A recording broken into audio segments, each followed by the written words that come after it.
guys, welcome back to my channel. Welcome if you are new. My name is Heather. I'm a homeschooling mom of 3 kids, elementary, high school, and recent graduate. Today is going to be kind of the start of my 2026 home planner setup, and I'm really excited to share it with you. So let's get into it. If you do not know anything about the home planner, I do have a full review and walkthrough of this planner. I also have several videos from the past few years on how I've used this planner. I do not use the planner for weekly planning. I actually use a Sterling Ink planner. This is the common planner from Sterling Ink. It's a B5 size. This is what I have been using for my weekly personal planning, but I absolutely love all of the lists, all of the home management tasks, the weekly home cleaning projects, the preparedness lists, the spring cleaning lists, all of the lists. I'm a list maker, and this takes a little bit of the decision fatigue away from me as far as setting up a good home management system that works. So we are going to go through this together, and I will share how I'm using these pages and what I'm going to do. It will not be a full setup because I'm not entirely sure what I'm going to need for 2026. I'm just unsure. So you have stickers up at the front, which is great. They're coiled right in, so you remember to use them. The first thing that you're going to do though is write your name in the front of the planner. Now, you can get beautiful decals with your name printed from different sticker shops on Etsy, or you can, letter your own name. I just write my name. Is it the most beautiful handwriting? No. But my planning is almost always functional first. So that's where we start. We write our name because we want to use this planner. We don't want a planner that is going to be not touched because we want it to be perfect. We need to utilize our planners so that we can make progress on our goals. So that is actually going to be kind of a running theme as we go through this planner. I want you to make sure that you are using the planner how it works best for you. And you will notice as we start to go through some of the pages that I completely change some of the things around, and that is okay. You need to make sure that the planner works for you. It's very similar to what I say when you're choosing homeschool curriculum. You can choose curriculum, but curriculum is just a tool. This planner is just a tool. So you're going to want to take what works, leave what doesn't, change what you need to.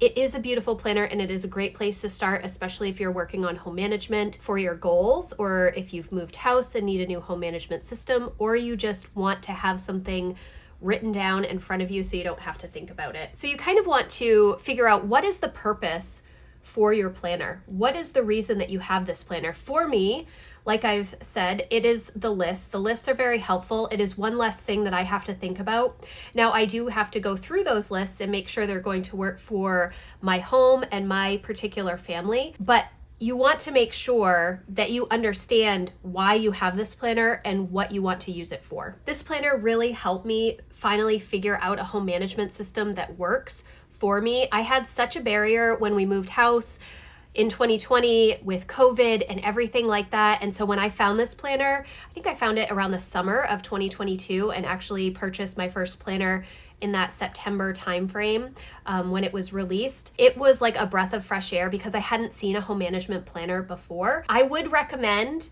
that you read through all of the helpful hints and how this planner is set up. I mentioned this in my walkthrough video as well. When I first got this planner, I didn't do that. And so I didn't understand what the little icons meant. I wasn't sure what these habits were or the projects. I didn't really fully understand that, and I did have to go back and read through this information. So do yourself a favor and just read through that first. One of the things that you do kind of need to do before you even write your name is decide what you want to do with the rulers and stickers. I am not a ruler person, and I'm not a stencil person. I do love that planner companies give you these things, and I think they can definitely be helpful, but for me personally, I just don't use them. And because I don't use them, I'm gonna just throw these in the trash. And I know that some people that they may be like, oh my gosh, I can't believe you're doing that. I mean, if you have somebody that you can donate them to, great, but I know that I don't know anybody that even uses a paper planner in my real life. I'm like the only one. So I know that I don't know anybody that will use these rulers. If you're going to use them, great. If you want to use it as a bookmark to hold your place, great. My planner usually either stays open or it's put away on my shelf. So I do not need these rulers. I will not use these stencils. So I'm just going to get rid of them. It's one less thing I have to think about. And I'm all about reducing the number of decisions. So we will just set these aside, but figure out what you're going to do with the rulers, and then and really the same with the stickers. You know, if you are going to use the stickers, great. If you're not going to use the stickers, is it going to bother you to open up the planner and see them all the time? You know, give them to a school or to your church for the kids to use, and you can get rid of them. So after the helpful hints and kind of the overview of how the weekly planning pages are laid out, you move into the checklist section. So why do I keep getting a planner when I don't actually plan my weeks in it? It's really because of these checklists. And honestly, if you like digital planners, I would highly recommend the digital/PDF version of the home planner. You get all of the same pages, but you can use it on, I think it's GoodNote, is that? I don't have an iPad, so I don't know. And I know that there's probably some Android version of an app that you can use on a tablet, or you can alternatively print out what you need or just look at it on the computer screen. I like to have the physical planner. I like to be able to use it when I have big weeks of home management projects, or if I'm planning something specific. That is when I will actually use this for weekly planning. But the reason that I keep purchasing this planner year after year are all of the lists. I absolutely love them. So the first thing that you're going to do is kind of look at this spring cleaning checklist, and you can go through it briefly, or you can take a lot of time. I'm not going to take a ton of time to go through this right now, but what I want you to do is just quickly go through, and if there are things that do not apply to your particular home, remove them. So for instance, if you don't have a microwave, and I have a lot of friends that don't have a microwave, just cross that off the list. Similarly, if you don't have a front porch or outdoor furniture, maybe you don't have an outside space, maybe you live in an apartment, maybe you don't have a garage or a deck that you need to pressure wash, just cross off the things that don't apply to you. Now, part of the reason that we do this is because, again, it's reducing that overwhelm of things to do. If you see a huge long list, but there are 10 things on it that don't actually apply to you, that's going to be overwhelming, because in the moment you're having to think about that thing. Oh, well, I don't have a deck that I need to clean, or I don't have an outside patio, so I don't need to do that. But if you cross it off now, when you go to do your spring cleaning, you're not even looking at that. So you can do that a couple of different ways. You can use whiteout. Obviously, that's not going to look as nice on these colored background pages, or you can just use a black pen. Whatever you want to do, you can do that. I'm pretty sure that I actually have all of the things on this spring cleaning checklist, but that was not the case in our last house. And so if we were in our last house, I would have crossed off a lot of these things. After you're done crossing things off, which is this maybe when you actually want to use some whiteout instead of just crossing it off, you want to add in any additional things that aren't on this list that are applicable to your home. So for me, for instance, I am going to write down that we have our freezer in the basement, which is, you know, a big deep freeze that we put a lot of meat in, or batch cooking or freezer cooking. I put a ton of stuff down there and we have to clean it out. We, meaning me, I have to clean it out every year. It's something that I try to do more than once a year, especially when I'm going through and looking at my food inventory and things like that. But it is something that I definitely do in the spring. So I need to put down freezer. I also need to put down our basement food storage. And then the other thing that I do here, I should probably have this turned over so I'm not running into the coil here, is homeschool. This is going through our current year materials, what I want to keep, what I need to keep for our teacher review, what I am going to be using for the next year, if I'm going to be packing anything away, if I need something new. I actually have a whole spring clean your homeschool checklist that I follow, but this will remind me that I need to give myself time to do this thing. And so when I come in to do my spring cleaning, or when I plan to do my spring cleaning, I kind of will have to look at everything to see how long is it going to take me? Is it going to take me a weekend? Is it going to take me 2 weeks? Is it something that I'm going to do over many weeks in the spring, just a little bit each week as I have time? Spring is usually super busy for us. We have a lot of birthdays and other events going on. So just kind of figuring that all out. That is that's really where I'm starting. And then the next page is the yard and home maintenance checklist. And again, this, I think that Lori's husband actually put this together as to what he does. A lot of this stuff is stuff that I will work on. I like that it is separated by season. Anything that is garden related or porch, patio, flowers, all of that kind of stuff is kind of my realm, although I'm terrible with the side gardens. I pretty much am terrible with anything flowers unless there's vegetables or fruit coming from it. So some of this stuff is for me, but this is really helpful for my husband and I to sit down and kind of go over our year in general and where we're going to put certain things on the plan for the year. Yes, it is always subject to change, but kind of having a loose understanding of when we're going to be doing particular things coming out of the winter season or coming into the fall season. You know, what are the things that we need to do? And so again, you're going to do the same thing. You're going to cross off what you do not have to deal with. What are the things that just don't matter for you? We do not have gutters at our house. Maybe we should get some, but we don't have any. So I don't need to worry about that. We also don't have air filters at our house. We do have filters for our furnace, but we don't have air filters. We don't have air conditioning. So I don't need to have that here at all. We do need to have our furnace cleaned and checked and maintained and whatever else they do. We also have to have our pellet stove looked at and cleaned out. Early spring, we need to check our well. We have to test the water in the well. So I will write these things down, and there may be other things. I say I'm going to quickly go through it. It might actually be longer, but it's probably going to be longer. So that's the first step. I'm going through, I'm crossing off what I don't have. Like if you don't have a pantry, you can cross it off. If you keep your food, in your kitchen cabinets, maybe you're writing something a little bit different to remind you of that and you're crossing off pantry. The next step is to brainstorm where in your monthly calendar you want to do these things. Now, like I said, it is a good possibility that this is just the first sweep through of planning when these things are going to be done. It is not necessary for you to have the entire year planned out, especially this is just the end of October. So I have not even started planning out my 2026 calendars beyond some general dates that I already have on the calendar, like doctor's appointments and dentists and orthodontists and some vacation stuff. So recognizing that this may not be the final calendar view of when these things are going to be done is totally okay, but just kind of brainstorm it right next to the things about how long you think it will take. How long is it going to take you to dust the light fixtures and fans? It might take 10 minutes to go through my house and dust all of the fans and light fixtures.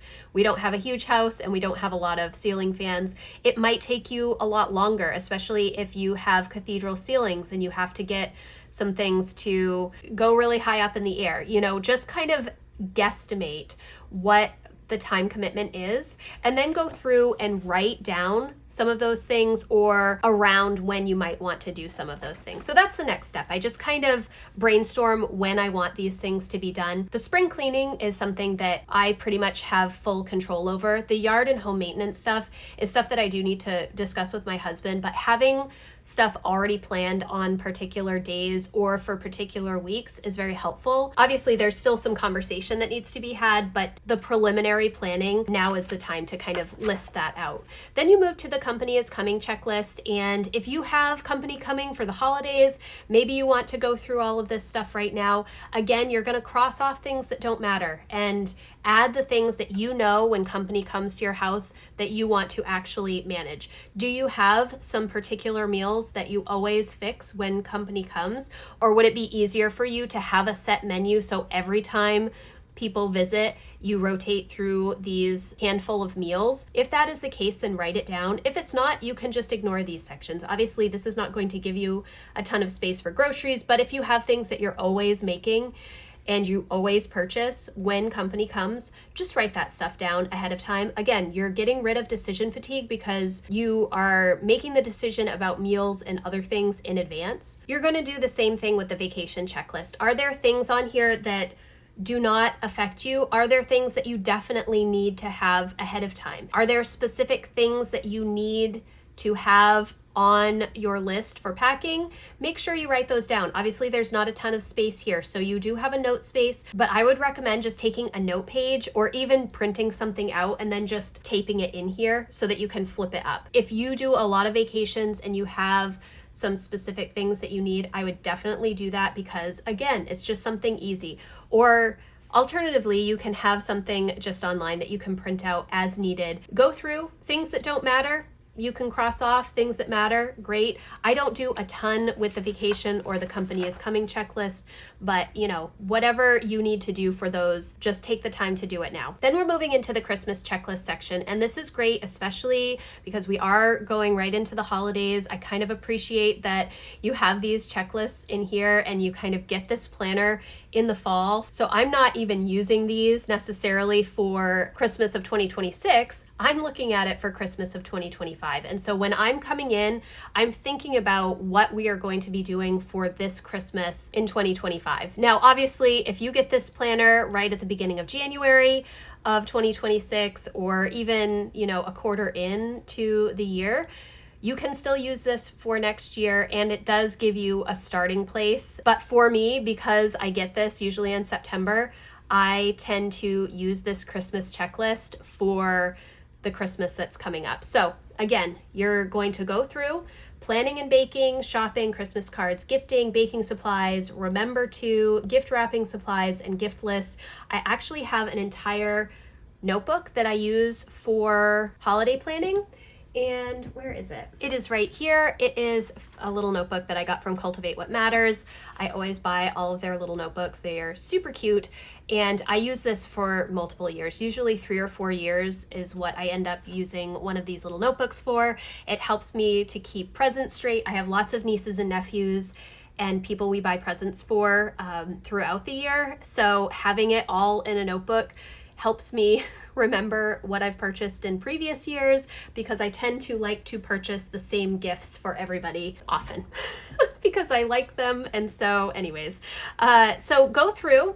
If you know that there are particular things that you are going to be making, write that in here. Just write it down now. And that's actually one of my goals for this fall, is to kind of have a slow lead up to the holidays. So what can I do ahead of time so that once we get to December, I am able to really enjoy Advent and all of the traditions that we have as a family and not be racing around so much to try and do so many things.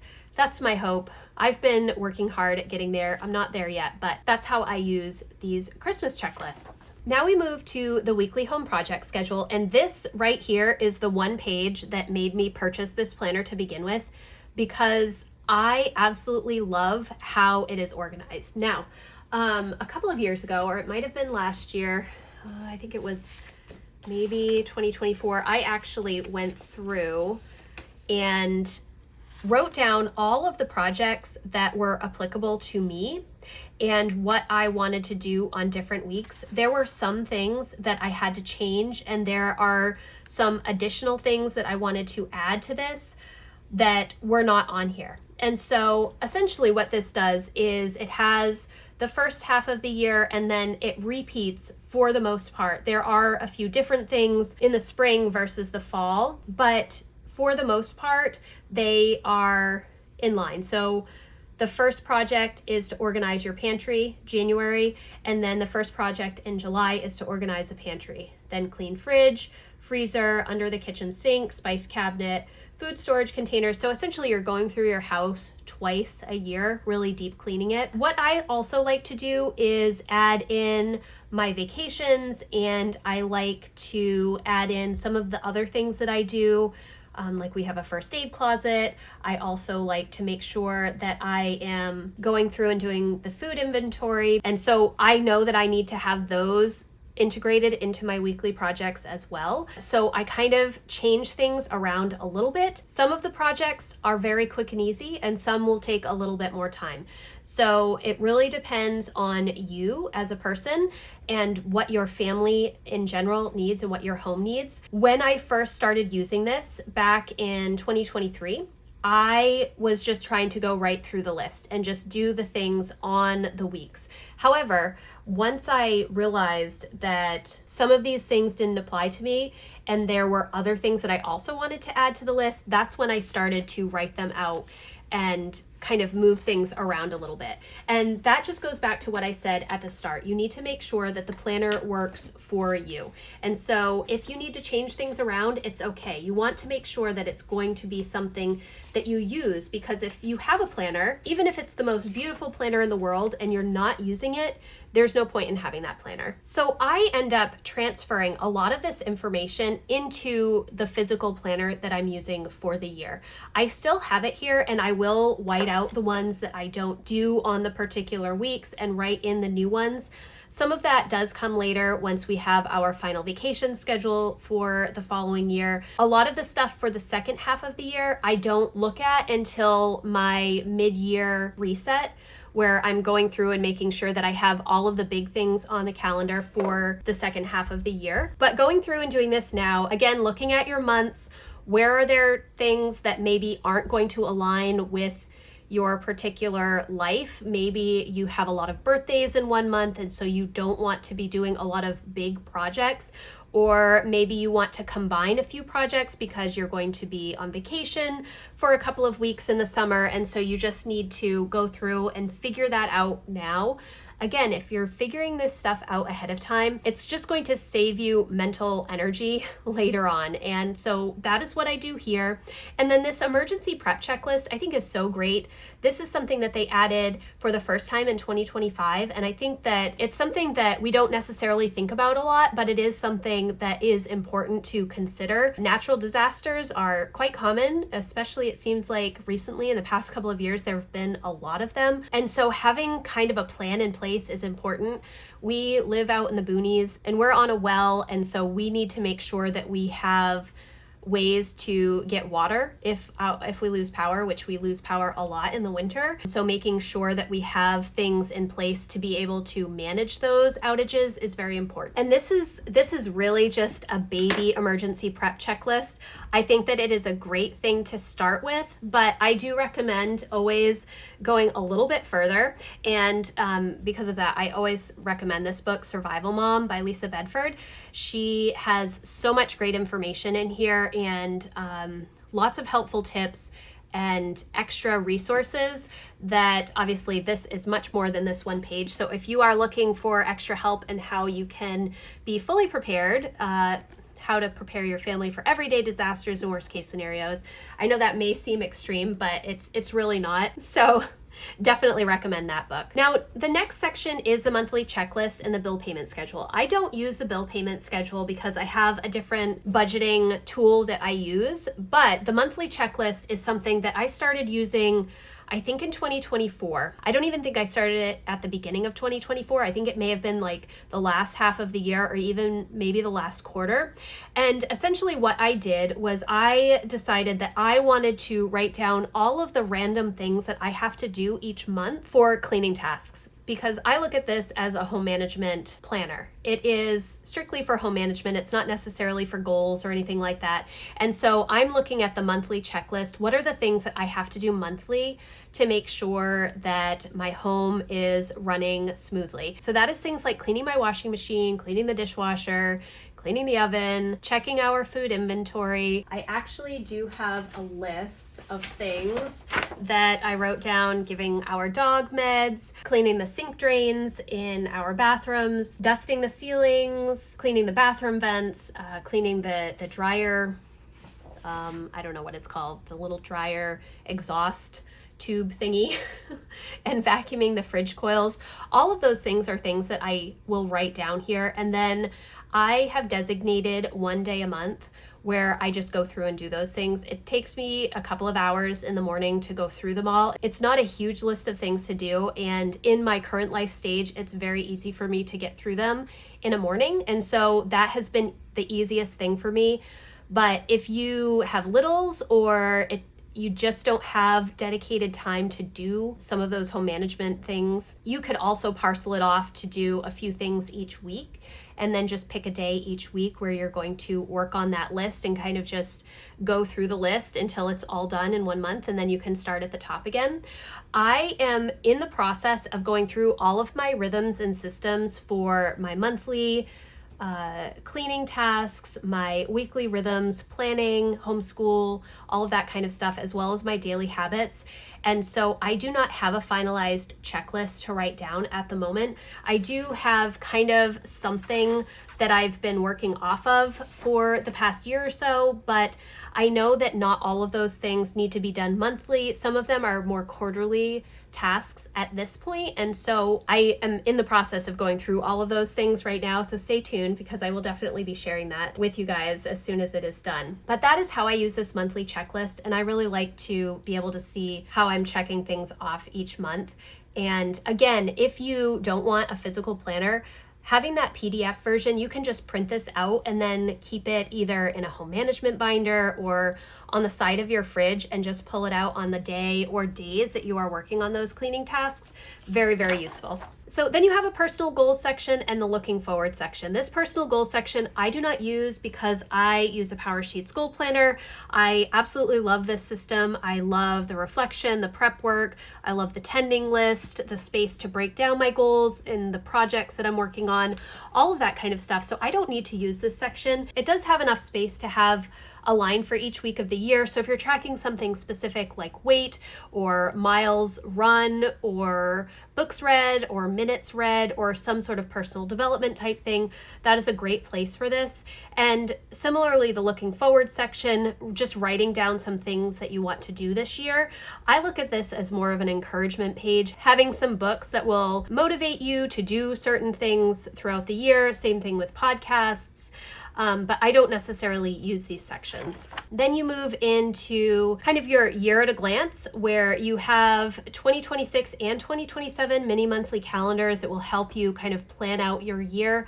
When are the things that you want to do throughout the year going to be? Do you have birthdays, vacations, anniversaries? All of that kind of stuff can go here. And when I was talking earlier about putting some dates on the calendar spreads, you may want to start here instead of actually in the monthly calendars, but it could also work either way. You can kind of go back and forth as to what system you want to work with.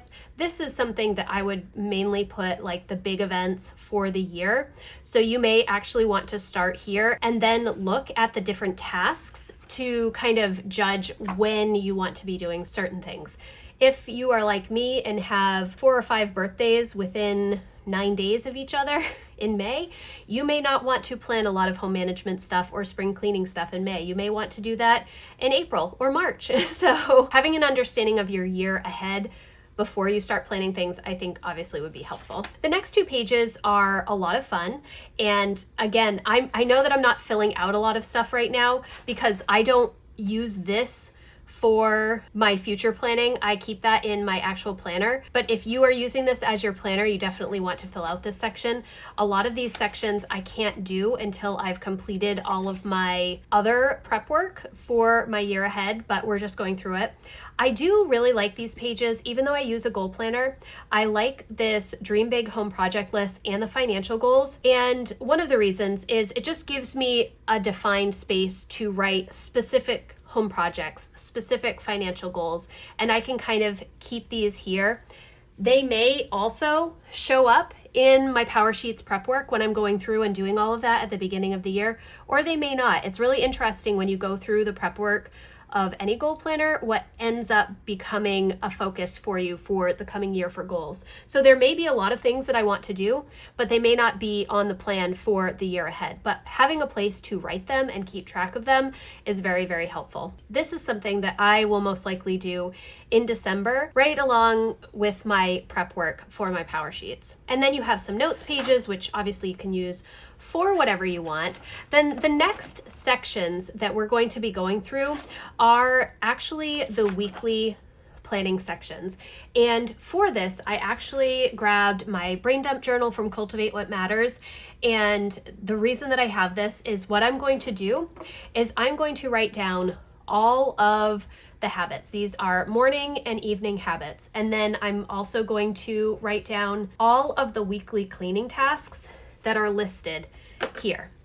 And they do alternate on the Saturday. So you have clean car, clean baseboards, clean car, clean doorknobs and switches, clean car, sweep garage. So the Saturday ones kind of alternate, but the rest stay the same. So I'm going to go through and I'm going to write all of these down. And then what I'm also going to do is write down the other things that I also find the need to do on a daily basis. And the reason that I do this is because I'm going to, again, be crossing things off and adding things as needed.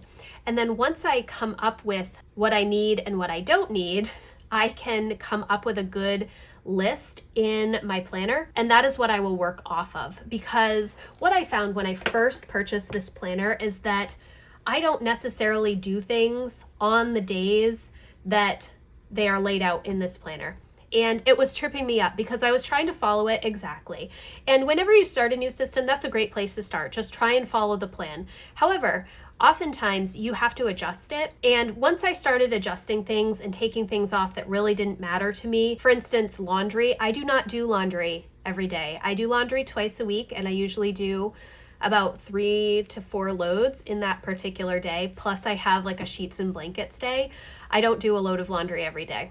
And so I don't need this in my daily habits list. Again, I'm going through all of my daily habits and cleaning tasks right now. I'm working through all of that stuff. So having these lists is going to help me as I'm going through and evaluating those systems, those rhythms and habits. And that's kind of where I'm going to wrap up for today, because I need to go through and figure out all of those things. But having this preliminary work done is going to make it so much easier when I do my part 2, which is to transfer a lot of this information into my 2026 planner. And I will have kind of a spread that just has my daily habits that I need to do, my weekly cleaning tasks, my weekly home projects. I will have all of that in the exact order that I want it, on the specific days that I want it, and in the specific weeks that I want it. And that is just going to make it so much easier for me to follow in the new year.